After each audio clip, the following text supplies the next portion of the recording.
All right. Good afternoon, everyone. I'm San Francisco Mayor London Breed, and thank you all so much for joining us here today for my announcement of who the next district attorney for the city and county of San Francisco will be. It, I know, comes as no surprise to a lot of you, but here we are, and we have, I think, an extraordinary woman who will take the helm of the DA's office. Ladies and gentlemen, Brooke Jenkins. You know, San Francisco has had some challenging times. We've been here before. We talk about what a resilient city we are. We lost a mayor. We have experienced a global pandemic. We have seen 2 major recalls occur in our city. And I know that sometimes there are people who may feel saddened and upset or hurt by some of the situations that have occurred. But I want to assure people who are a part of San Francisco that in our DNA is our resiliency, our ability to look at these situations, to combat these situations, and to come back stronger than ever before.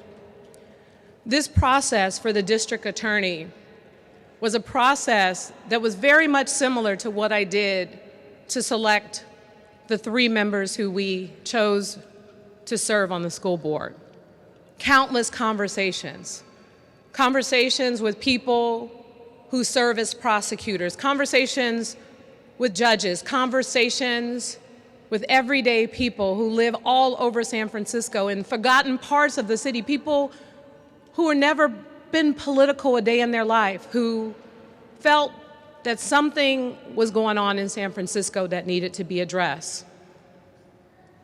And in almost every single instance, in talking to those who supported and opposed the recall, in talking to those who were victims and former perpetrators of crime in our city, people from all of the spectrums, what they wanted most out of a district attorney in this city was someone who, yes, would make sure that reforms are not forgotten, but that accountability had to be an important part of the equation. And the fact that we have seen people try to impress upon us that we would sacrifice either one by choosing either one is something that is absolutely false. We can and we should have both in a city like San Francisco. And in going through this process and in talking to all of these people and talking to what I believe were some incredible candidates, the person who stood out the most in this process is the person that will be the next DA for the city and county of San Francisco. Now, I wanted to just tell you a little bit about Brooke, but she is here to talk about her own record and her own work. Yes, many of us were introduced to her during the recall. And a lot of people paid attention to what she had to say. She sacrificed her career to fight for people in this city, to fight for victims who needed a voice in this city. And when I tell you the conversations I had with those victims and the stories and the situations that happened, I could hardly believe what was happening in what is one of the most progressive cities in the country. I could hardly believe that we would neglect so many victims in this way. And having those conversations about what needed to be done to support them.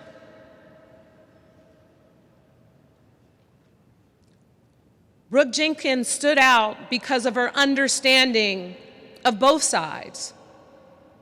of having the experience of family members on both sides and understanding the need for compassion and understanding, but also accountability and justice. That balance of fairness is what made her stand apart. She is prosecuted, and the other thing I've heard from many of the people that I spoke to was wanting a prosecutor. They wanted someone who had experience of prosecuting cases, violent crimes in particular. She's prosecuted hate crimes, sexual assaults, homicides, the things that matter to San Franciscans the most. There's a lot of work to be done in this city. And over the years, in all the situations where we've seen someone who was arrested and let go, arrested and let go, and arrested and let go, end up, unfortunately, killing people on the streets of San Francisco in cases that should have been addressed and could have been avoided. There's no question about what to do in those particular cases. And I want to also be clear that Brooke comes from a place of fairness. This is not just about locking people up and throwing away the key. This is not what we're about in this city. This is about striking a balance and doing what's right and making sure, yes, there are reforms, but that victims, especially those who have been burglarized, attacked, assaulted, that they have a voice, that they have a say. This is what I heard from San Franciscans all over this city time and time again. And I have no doubt that the person that's going to strike that balance and work with me and members of the board and members of our public safety teams and develop good relationships in order to bring about justice in this city in a fair and diplomatic way is no other than the next district attorney for the city and county of San Francisco, Brooke Jenkins.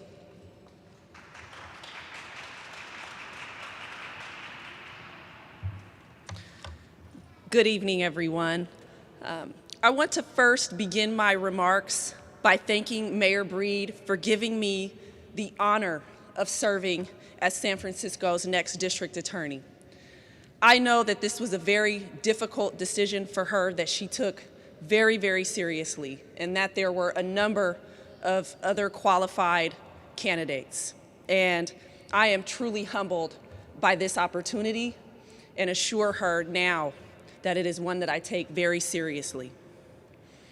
I first knew that I wanted to become a lawyer at 10 years old. But like so many, on the first day that I set foot in the University of Chicago Law School, I had no idea what kind of lawyer I wanted to be. I spent many years in civil practice until in 2013, my husband and I became pregnant with our first child, who we found out was a little boy. Our son, who we named Justice, was born later that year and tragically died shortly after his death.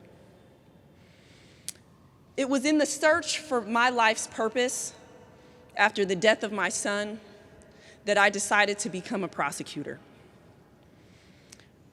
While my son died of natural causes, the pain that I felt as a mother was no different than the pain of a mother or a father who's had to bury their child for any other reason, including murder. I joined the San Francisco DA's office in 2014, wanting to be an advocate for those who had suffered loss and pain, much like the feeling that I was feeling. I wanted to hold the hands eventually of families who had had to bury their children because of crime.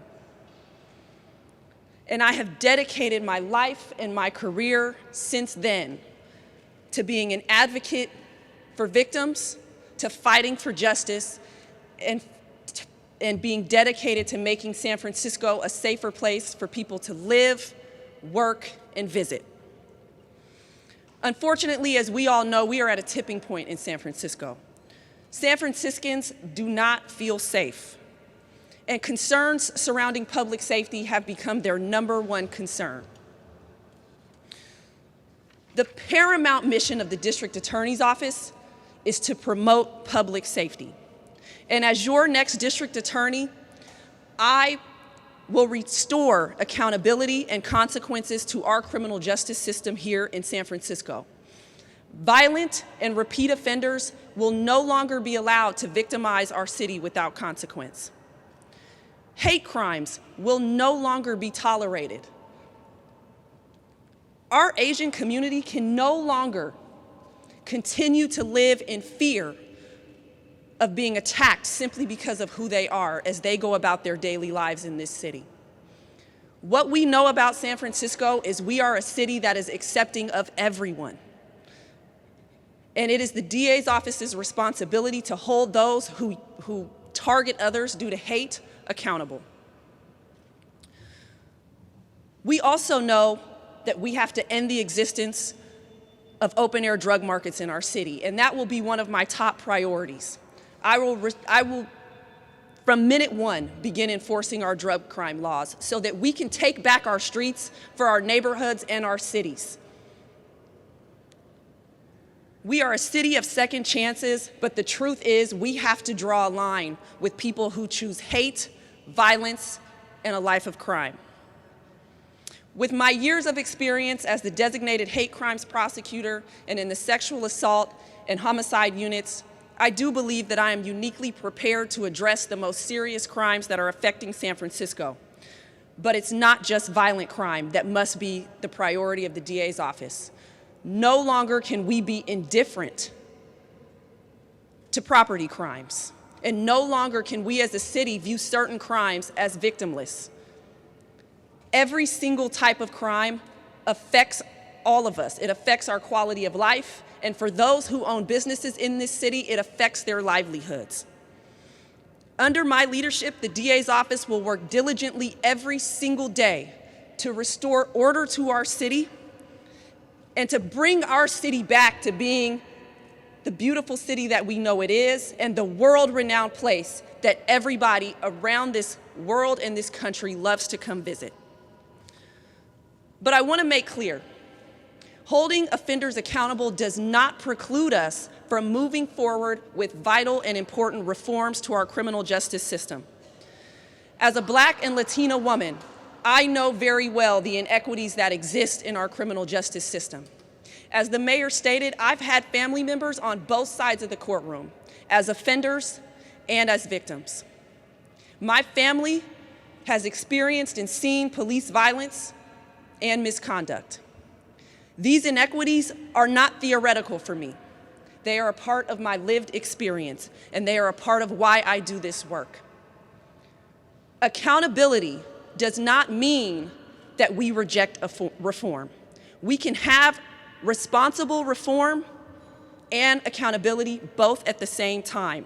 And I vow to this city to balance both in the pursuit of justice and safety for all.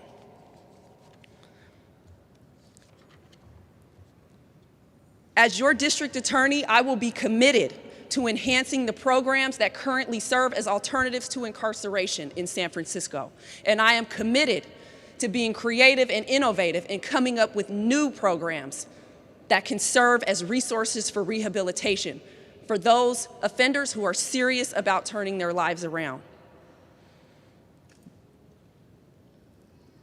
I know that together, if we keep united, we can make San Francisco a safer, stronger, and more just place for everyone. Thank you.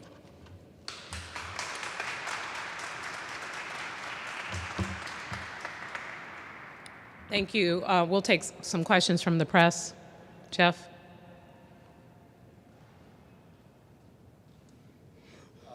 Brooke, congratulations, J.R. Snowman, ABC 7 News. There's an argument some of the changes in San Francisco began happening with policy changes during the Gascon era, and I know that you were in the district attorney's office then too. What do you say to those folks? I know that was an argument that we heard from the prior district attorney as well. I have never tried to lay blame for every circumstance in San Francisco on one single person. We all have a responsibility in making this city safer and better. And so for me, I am dedicated to creating new policies, to refining old policies, so that we can do what we need to make this city better. No longer is this about blaming anyone else or pointing the finger at anyone else. This responsibility is on the DA's office and everybody else who we partner with to improve the conditions in our city. Sergio Quintana, NBC Bay Area News. I'm kind of curious if you envision that there are likely going to be more people serving time in jail, and there's currently a shortage of people to actually watch over them at the sheriff's department. And do you envision any kind of difficulty in any kind of changes like that? You know, it's hard to say what will happen. As I've said, I think we still have to maintain our dedication to alternatives to incarceration. We just need to be smart and responsible in the way that we do it. Yes, as a part of being a DA's office, there will be people who have to go to jail and who have to go to prison. But we will also be dedicated to ensuring that we make resources for rehabilitation a priority for our offenders who are serious about that. It will be our responsibility to partner with other agencies like the San Francisco Sheriff's Department to ensure that we are taking the steps necessary to make every decision that we need to keep our public safe. And so I will be working diligently with our partner agencies to make sure that we're prepared for whatever is going to happen. Mallory Benson of the San Francisco Chronicle. When you mentioned implementing drug laws, especially the Tenderloin, does that include simple possession for drugs? And would you support mandated treatment if anyone was arrested or charged with that? Yeah, you know, that's a good question. I think that that a part of recovery is accountability, right? It's the first step in recovery, and so I think we have to be more diligent in the way that we handle those who possess drugs for use on our streets to get them help. It is not compassion to leave people on the street suffering. And so as a DA's office, and we will work with the mayor's office and all the other agencies around the city to determine what the best way to handle certain situations are. But we do need to be doing better about providing help and resources to those who are struggling. Another election will come up for district attorney. Do you plan on running? And if so, you could be in a battle against the former district attorney. Yes, I will be running for election in November, and so we'll see who else enters that race. DA Brooks, have you had a chance to meet with the staff, and how is the morale of your department? I have not had a chance to meet with the staff yet. This announcement just came today, but I do plan to meet with them, of course, very soon. As we all know, the morale in the DA's office has been very low, and it will be my priority to restore the morale to a much higher place. I think we've got to unite ourselves within that office. No longer can we be who was pre-CHASA or post, this isn't about who came from what administration. This is about a united office who has one mission, and that's to protect this city. And so that's what I'll be working to restore. What do you plan on doing about policies on day one, like cash bail policy or gang enhancements? Yes, I plan to sit down with my management team and discuss the current policies in place, what we can retain responsibly, because again, this is not a rejection of reform. We need to maintain progressive policies that move our system into a more fair position. And so I plan to continue with what policies that we can. There may have to be adjustments because we need to maintain the ability to hold offenders accountable and to seek justice as is needed. But at this point in time, I don't have any particular positions on what will stay and what will go. It's no secret that the current relationship between the district attorney's office and the police department not the best. What do you plan on trying to do to help with that? Yes, I plan on working with Chief Scott to restore that relationship. I think it's a very important one. We are two agencies that must work together in order to promote public safety. It requires us to work together. But I also know, and the police department understands, that as a DA's office, we also have the responsibility of prosecuting police misconduct if that happens. And so I will make it clear that we are an office that will have to do both, but that we are committed to working with SFPD to do what we need to make San Francisco safer. Should the former public defenders who the being hired expect to keep their jobs? At this time, I don't have any preconceived notions about who might stay and who might go. Is there a plan to bring back any of the prosecutors who left when you left the office? It will be a priority for me to make sure that our staff is equipped with experienced attorneys who can handle the serious types of cases that we have in the DA's office. Where those attorneys come from, I don't know at this time. Multiple stories have come out with some criticism of your handling of opinion cases while you were a prosecutor, so I want to give you a chance to respond to that. One was alleged coaching of a young girl during a child molestation case, and the other was pursuing a prison sentence for a man who was said declared insane. So I'd like to give you a chance to respond to that. All I can say is that from the day I first set foot in the DA's office, I have served as an ethical and fair prosecutor every step of the way, and I've never been found to have done otherwise. Are you planning on dismissing any of the open cases against SFPD officers? I don't have any opinions about that. I have to review each and every case that's in that office.